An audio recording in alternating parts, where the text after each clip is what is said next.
Yeah. What's up with y'all boys and girls, man? Hey, it's Jay Briggs here continuing. Cook up this NBA action, man. Y'all know we do here on the Jam Session. We cook up every single game. Every single day, man. It's money making Tuesday, ladies and gentlemen. 1 week of NBA action is in the books. And y'all know me, I'm always 100% transparent here on this show. Week 1 did not go the way I wanted it to go. Last night, same thing. I went 2-4 officially on the premium side last night, and I dropped my NBA play of the day. I had the Pelicans as my NBA play of the night. They got their doors blown off. Unfortunately for me and all of us that I know had the Pelicans, we got caught by the injury manipulation the NBA be having going on. You hear me preach about it a good amount here. If you're an OG on this show, you'll hear me preach about it throughout the season. I won't dive too much into it today. But Zion getting listed out, an hour before game time, being at shoot around yesterday, not being on the injury report whatsoever, not questionable, anything. That's nasty, but was what it was, be what it be. I lost. I'll try to be better. 2-4 for me last night. We did cash with the Warriors. Shout out to them as they beat up on the Grizzlies. We cashed our behind the woodshed blowout winner with the Houston Rockets as they beat up on the Brooklyn Nets. So cashed those two. We lost with the Pistons. That was my plus money underdog. Man, I thought they was going to battle yesterday with the Cavs. That did not happen. Lost yesterday with the Thunder. That one hurt, bro, because they were up big. So to get backdoored by the Mavs is nasty. We'll talk about the Thunder in a little bit as they're in action today. And what was the other loss? There was another one. It was the Magic. That's who it was. Early candidate for DMB? Magic, man. I don't know what they got going on. So that was my night yesterday. Wasn't the night I wanted it to be, but it is what it is. Be what it be. 1 week of NBA action, man. That's all it's been thus far this season. We got a long season, ladies and gentlemen. It's early. All the spots and situations don't 100% transfer over to the next season. We'll find them. We'll get them. And we'll attack when it's right, when it's necessary. And y'all know who I am. Y'all know what we do. Y'all know what we'll continue to do. It just kicked the crap out of the books betting hoops, man. I appreciate y'all more than y'all know. All I ask is that you smash the like button for me. You subscribe to the channel if you haven't already. And as I always say, man, if you're rocking with me, rock with me. I'm active on Instagram and Twitter all day long. There's a link for both in the description below. And of course, I have premium plays over at the site. Might have 1 or 2 plays tonight.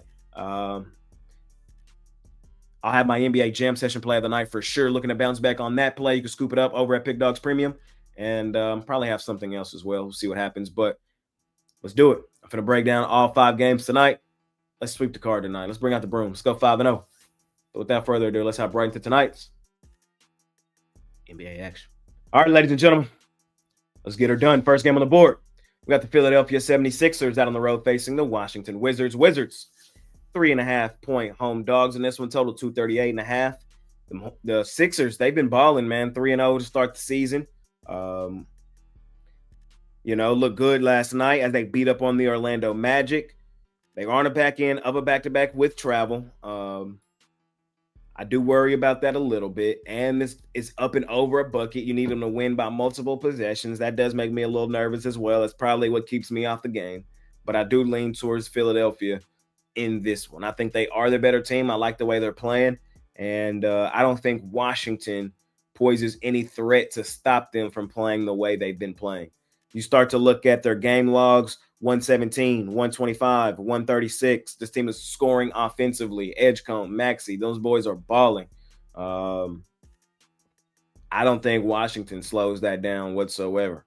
What I think happens here on a back end of a back-to-back with travel is some dead legs. They probably take a couple of possessions off defensively, and Washington is able to get a couple of easy buckets, which pushes us up and over the total. I like the over here in this one. The overs have been money central here in the NBA thus far, and I think that's the case again tonight. Lean towards the Sixers. I like the over here in this one. You look at Washington and how they've started their season. They got blown out by the Hornets, 139-113, gave up 139. I think Philadelphia can, kind of replicate that. They did beat the Mavericks 117-107. Again, I think that game was more to do with the Mavericks than the Wizards Mavericks' first 2 games of the season were still trying to figure out who they were, their new identity, how to fit Cooper Flag into the fold. They're still trying to figure it out. So I think that game was more about the Mavs than the Wizards. And then their first game of the year, they got beat up by the Bucks, 133-120. So I haven't liked what I've seen from Washington defensively. I think Philadelphia can come in here and score the ball just like they have been thus far this season, like an over. That's probably what I like best in this game is the over. But I lean towards Philadelphia. I see no reason not to take them, except for they're on a back end of a back-to-back laying multiple possessions. If this game was 2.5, I would like it a lot more. Maybe take the Sixers in a money line style parlay or something. But that's my thoughts here on the first game of the day. Keep it rolling, man. Next game up, we head over to Miami, where the Heat are 5.5-point home favorites over the Charlotte Hornets. Total 240.5. Miami, they've played really well in their last 2 games. They beat up on the New York Knicks 115-107. Last time we seen them, that was their home opener. The game before that, which was the most impressive, maybe one of the most impressive wins thus far this season, is Friday night in Memphis. One of the toughest, I think, spots to play. They took Memphis behind the woodshed in that one, 146-114. Man, that's one of the most head-scratching wins of the season. Miami was playing well. Miami is playing well. Their first game of the year, they lost 125-121 to Orlando. I wouldn't take too much from that rivalry game. Those 2 teams hate each other. If you know that series, you know that series. We talk about it all the time. So that's who Miami and what Miami has done thus far this season. On the other side, Charlotte. We've seen them beat up on Brooklyn. They put up 136 points in that one. And we saw them beat up on Washington. They put up 139 points in that one. Their 2 wins, 139-113, 136-117. They lost to the Sixers, 125-121. I had the money line in that game. They were winning majority of that game. They could easily be 3-0. They kind of let that game go there at the very end in the fourth quarter. They had a 10-point lead with like 3 minutes to go, I believe, in that game. Crazy enough.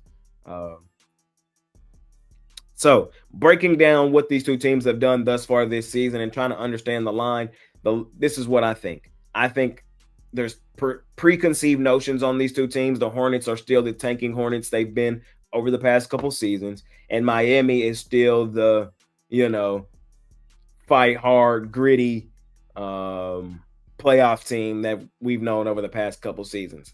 I don't think that's the case, though. I think the Hornets are taking that next step and are going to take that next step this year. I have the Hornets in the playoffs this year. And I think Miami just played really well in a 2-game stretch, and those 2 games have them overrated and overvalued. It's kind of my thought process here. I like the Hornets plus the points in this one. I think the Hornets have a legitimate chance to come in here and win this game outright.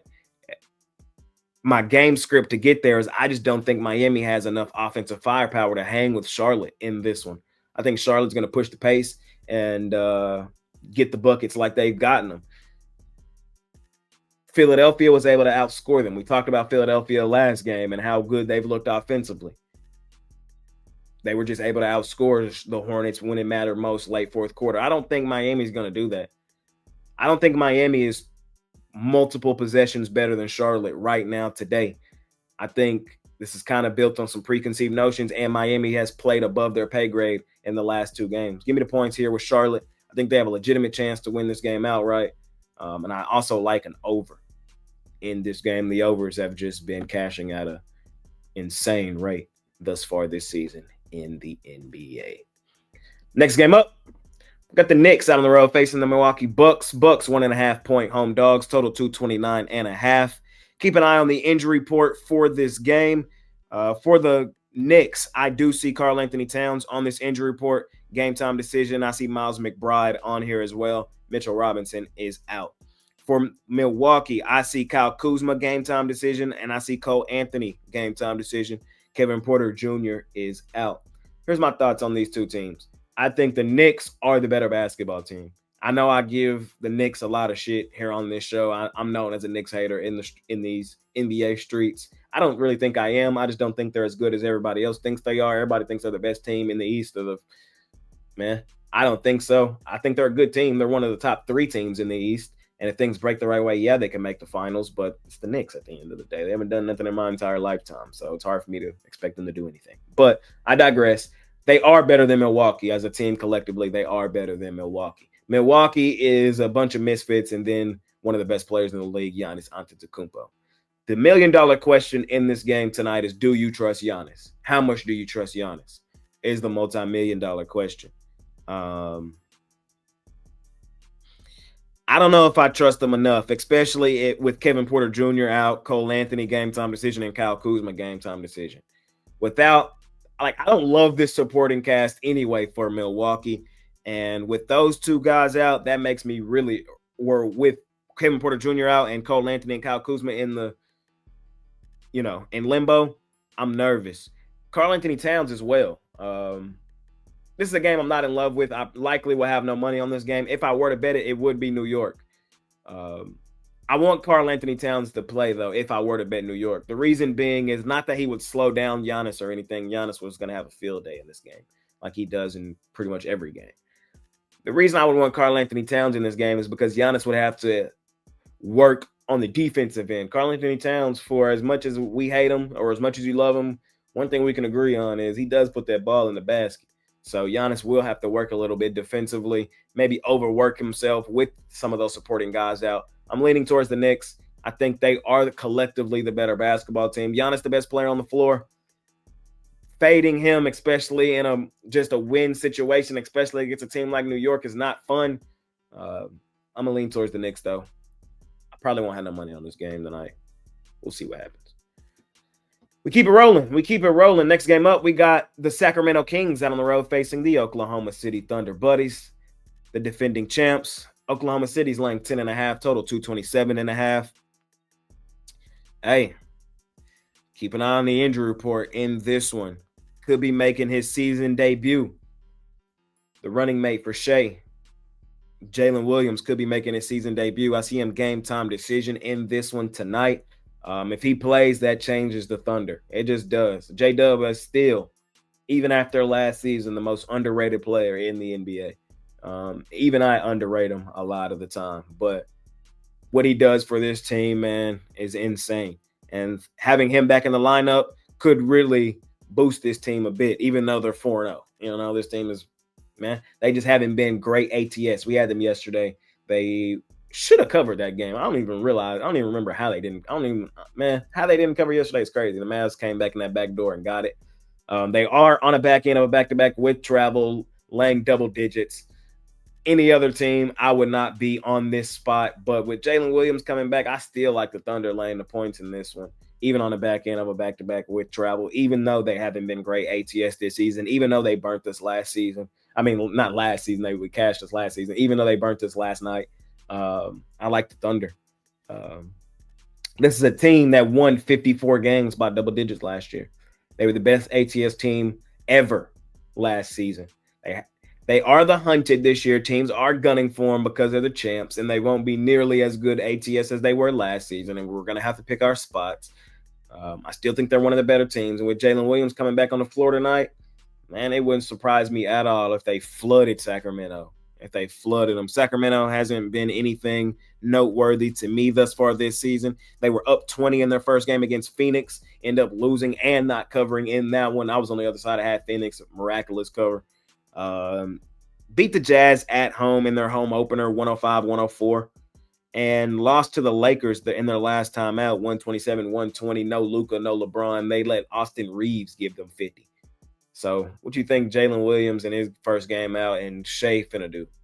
Man, it could get ugly. So Thunder buddies for life, man. When in doubt, bet the Thunder. I'm going to lay the points here in this one.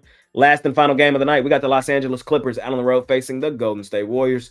Clippers favored on the road in Warrior land. The reason they're favored is because the Warriors are on a back end of a back-to-back. We've seen them play yesterday. They cashed for us yesterday as they beat up on the Memphis Grizzlies. Warriors are 3-1 thus far this season. Their only loss was to Portland on the road. The game before last, it was a terrible spot for them. Back end of a back-to-back with travel following an overtime game, 3 games in 4 nights. Terrible spot for the Warriors there.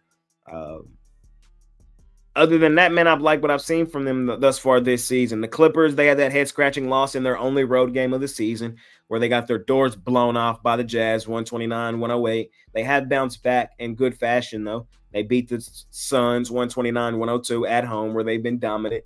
Last year, they were right there with Oklahoma City in terms of cashing at home, and they beat Portland 2 nights ago, 114-107. So